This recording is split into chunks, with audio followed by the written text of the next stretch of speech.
Hello everyone, welcome back to our channel live and learn. तो literally ये चीज़ मैं खुद कितने दिन बाद बोल रही हूँ, मुझे भी बोल के ऐसा फील हो रहा है, समझ आ रहा है। So first of all I am sorry to you all कि मैं इतना लेट वीडियो डाल रही हूँ, इतना डिले हो चुका है। And I am sorry to my self too, because इतना डिले नहीं होना चाहिए वीडियो बनाने में, आई नो। बट मेरे लिए लिटरली मेडिकल कॉलेज बहुत ही न्यू है और यहाँ पे कोप अप करना मेरे लिए कंपेरेटिवली बाकी बच्चों से बहुत ज़्यादा टफ इसलिए हो रहा है क्योंकि मैं कभी भी अपने घर से बाहर नहीं रही हूँ। तो मुझे चीज़ें मैनेज करने में, चीज़ों को समझने में और ऊपर से इतना सारा जो सिलेबस होता है वो समझने में टाइम लग रहा है। ऊपर से हमारे टेस्ट वगैरह भी काफ़ी सारे हुए, पीसीटी हुए, तीनों सब्जेक्ट के, एनाटॉमी, फिजियोलॉजी, बायोकेमिस्ट्री, तीनों के ही हुए। तो मैं थोड़ा उसमें भी बिजी हो गई थी, तो मुझे अपनी यूट्यूब पे वीडियो डालने का बिल्कुल भी टाइम नहीं मिल रहा था। बट नाउ आज संडे था तो मैंने सोचा कि वीडियो एक डाल देते हैं, because yes, year 2025 it's going to end now. And it's really, मतलब जब मैं ये कहती हूँ तो मुझे गूज़बम्स आ जाते हैं, क्योंकि पिछले साल इस टाइम पे मैं क्या कर रही थी, आई वाज जस्ट प्रेइंग कि बस कैसे भी मार्क्स आ जाएं, कुछ भी मुझे कॉलेज मिल जाए, and I want to go to college and I want to study those books जिनको मैं इमेजिन करती हूँ कि क्या मैं उनको पढ़ पाऊँगी। So I am really thankful to भगवान जी कि मैं लिटरली अब कंपेयर करें कि 24 का जो दिसंबर था वो कैसा था और अभी 25 का जो दिसंबर है उसमें मैं एक लिटरली अपने मेडिकल कॉलेज के हॉस्टल में बैठी हुई हूँ और उन बुक्स को देख सकती हूँ, पढ़ सकती हूँ, और ऑब्वियसली पढ़ना ही पड़ता है। जोक्स अपार्ट, तो मैं भी चाहती हूँ कि आप भी अभी 2025 के दिसंबर में जो कर रहे हैं उसका आप ट्रैक रखें। तो ये वीडियो का जो टॉपिक है वो आपने देखा होगा कि how to make best out of the last 10 days of the year 2025। Yes, आप जब आगे अपने मेडिकल कॉलेज में जाएंगे ना नेक्स्ट ईयर, तो आपको ये चीज़ याद आएगी, बिकॉज ये क्रिसमस का टाइम होता है जब लास्ट आपका दिसंबर आता है, तो आपको कॉलेज में छुट्टियां वगैरह मिलती है या कोई फेस्ट होता है, कभी कोई सेलिब्रेशन होता है, तो आपको फील आता है कि ये लास्ट ईयर मैं इसी टाइम पे जो प्रे कर रहा था और अपना बेस्ट दे रहा था कि मुझे किसी भी तरीके से एक बेस्ट मेडिकल कॉलेज में पहुंचना है, और आज मैंने वो अचीव कर लिया है। मैं उस कॉलेज में बैठा हुआ हूँ and I am just living the life what I have thought of.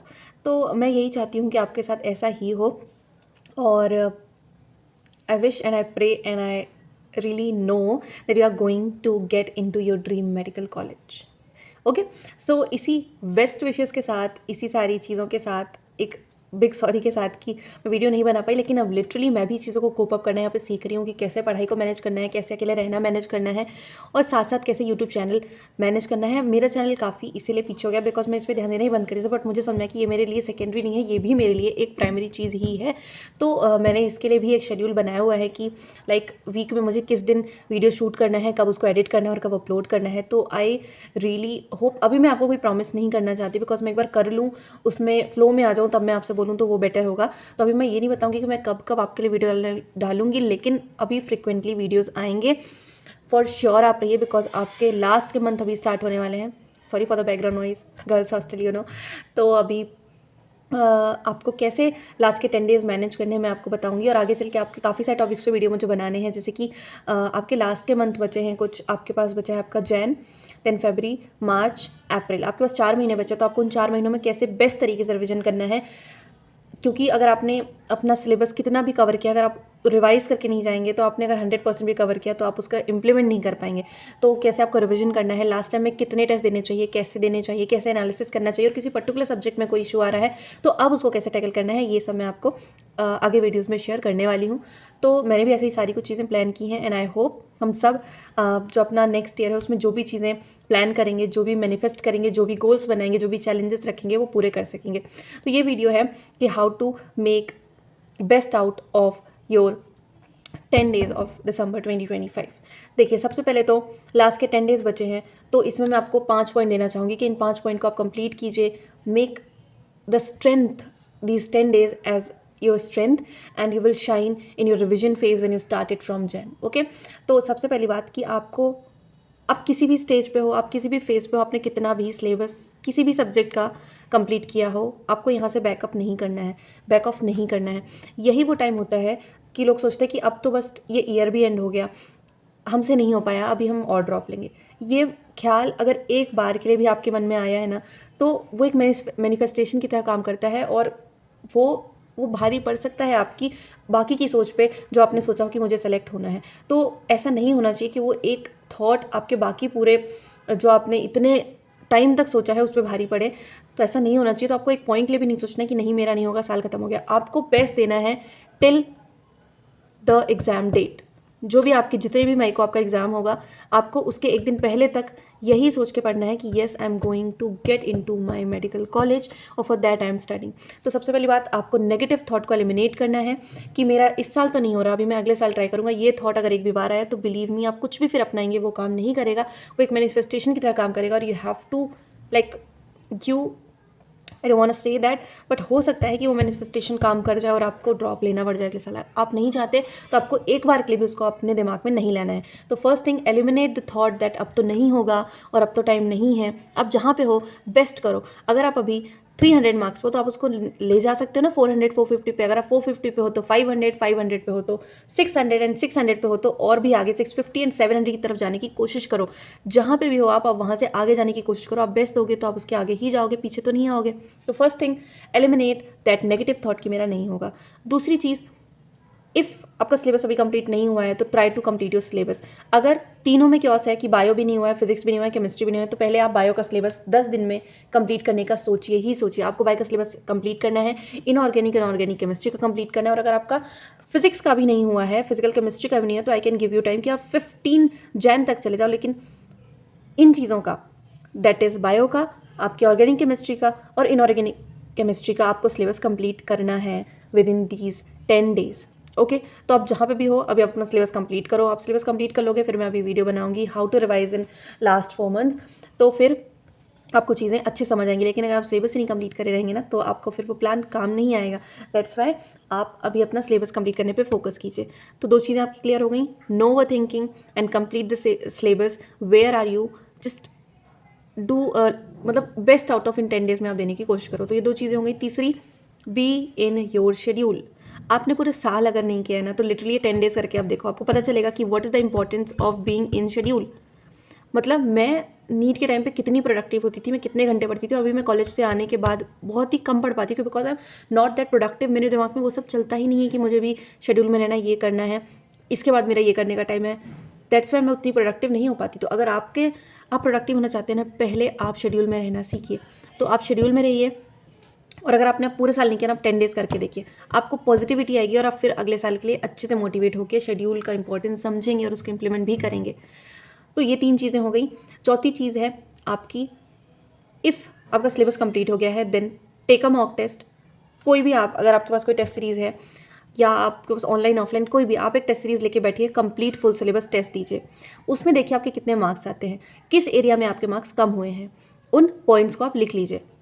ठीक, कि मतलब मेरा बायो में मेरा ह्यूमन फिजियो से ज़्यादा मार्क्स कट गया, या मेरा प्लांट फिजियो से ज़्यादा मार्क्स कट गया, या फिर मेरा फिजिक्स में मेरा मैकेनिक्स से कट रहा है, या मेरा इलेक्ट्रिकल पार्ट से कट रहा है, या मेरा करंट इलेक्ट्रिसिटी वीक है, या मेरा मतलब किस पोर्शन से आपका मार्क्स ज़्यादा कट रहा है, वो टॉपिक्स आप लिख लीजिए। एंड देन उसको आपको कैसे स्ट्रॉन्ग करना है वो आप लिख लीजिए। एंड ये आपकी 4 चीज़ें हो गई कि eliminate that negative thought, be in schedule, complete your syllabus, at least पूरा नहीं तो जिनका मैंने बोला उनका। एंड चौथा कि आपको एक मॉक टेस्ट लेके बैठना है, मॉक टेस्ट देना है, और उसके बाद आपकी वीक पॉइंट आपको लिख लेने हैं कि yes these are my weak points. Last but not the least, 5th चीज़ ये है आपकी कि आपको एक वाइट पेज लेना है और फिर उसमें आपको लिखना है बायो, फिजिक्स, केमिस्ट्री, 3 कॉलम्स बनाने हैं, और उसमें आपको उन 3 कॉलम्स के अंदर में फर्दर 3 कॉलम्स बनाने हैं my easy topics, my moderate topics and my toughest topic, जो मुझसे छूट जाते हैं, हर बार मेरे टेस्ट में यही गलत हो रहे हैं। ये 3 चीज़ें आप लिखिए। आपने तीनों में ये बनाना है और लिख लेना है ईजी, मॉडरेट, टफ टॉपिक आपका कौन सा है। देन आपको ईजी को उस तरीके से अरेंज करना है कि आप एक ईजी रिवाइज करेंगे, फिर आप मॉडरेट करेंगे, फिर आप टफ करेंगे, टफ को आप ज़्यादा टाइम देंगे। तो यहाँ से आपका ये बात है ना कि आप अभी ये चीज़ बनाएंगे और ये मेजरली ये चीज़ जब आप बनाएंगे ना तो आपकी रिवीजन में काम आएगी। तो आप पूरा सिलेबस कंप्लीट करने के बाद ये एक चीज़ बना लीजिएगा एट 30 दिसंबर को, वो आपकी रिवीजन टाइम पे बहुत काम आने वाली। फिर आप एक लिस्ट आपने बना ली, आपने उसके अकॉर्डिंग रिवीजन किया जनवरी फरवरी वगैरह में, एंड देन आपके पास जब 2 महीने बचेंगे ना तब आप देखिएगा कि आपकी वो लिस्ट में से मेजरली टॉपिक जो आपके मॉडरेट होंगे वो चले जाएंगे कि yes these are now easy for me, और जो आपके टफ वाले होंगे वो एटलीस्ट आपके मॉडरेट में चले जाएंगे। तो आपको ऐसे टॉपिक्स डिवाइड करना है। और जो टफ़ है वो क्यों टफ़ है, वो आपको बुक से पढ़ के नहीं समझ आ रहे, आप लेक्चर देख के समझ लो, लेक्चर देख के नहीं समझ आ रहे, आप कोई और दूसरी बुक प्रेफर करो या कोई दूसरा लेक्चर प्रेफर करो, या आप किसी फ्रेंड से समझ लो, या अगर वो कोई ऐसा टॉपिक है जो आपको लगता है कि मैं समझा सकती हूँ, बायो से है, तो मैं लिटरली ट्राई करूँगी, भले मैं आपको पढ़ के समझाऊँ बट मैं समझा दूँगी, बिलीव मी। तो you can take help wherever you want, because help तो आजकल आपके हाथ में है। So these are my 5 points for your last 10 days of December 2025. Be happy, be thankful for the year कि ये ईयर मुझे जीने का मौका मिला। एक और साल मैंने अपनी लाइफ में अच्छी अच्छी खुशियाँ, अच्छी अच्छी चीज़ें ऐड की, अच्छी चीज़ें देखी, और आगे भी मैं बहुत अच्छी जर्नी एक्सप्लोर करने वाला हूँ या करने वाली हूँ, ये सोच के अपना ईयर आप स्टार्ट करेंगे। तो ये 10 डेज़ आपको बहुत प्रोडक्टिव रखने हैं, और मुझे भी, मैं भी अपने आप को चैलेंज कर रही हूँ, मैं भी अपने आप को प्रॉमिस कर रही हूँ आज इस वीडियो में कि yes, I will make these 10 days of my 2025 the best days ever. क्योंकि मुझे भी अपने आने वाले साल में बहुत प्रोडक्टिव होना है, मुझे भी यहाँ पे बहुत अच्छा परफॉर्म करना है, because I know, sorry to see that, because hostel है तो मुझे लगा कोई आया, तो मुझे भी यहाँ मैं एकेडमिकली ही स्ट्रॉन्ग रहना चाहती हूँ, बहुत अच्छे से परफॉर्म करना चाहती हूँ, कोई भी टेस्ट हो, कुछ भी हो, and I know I can do this, because that's what my strength is. So we all will work on our strength. We all will make best out of these last 10 days of year 2025. Cheers to year 2025. Best wishes to all of you for new year, and I hope मैं new year के time पे भी या उसके पहले भी आपके लिए वीडियो बना सकूँगी और बनाऊँगी, पूरा ट्राई करूँगी। सो हम सब अभी एक बहुत अच्छे रूटीन में रहेंगे 10 दिनों तक, बहुत अच्छी पढ़ाई करेंगे, बहुत प्रोडक्टिव रहेंगे, और मैं आपसे अपडेट भी पूछूंगी बीच में। So be ready with that update, and please consider sharing the channel, subscribing the channel, and be very happy, healthy and productive, please. Thank you so much for watching this video. Thank you.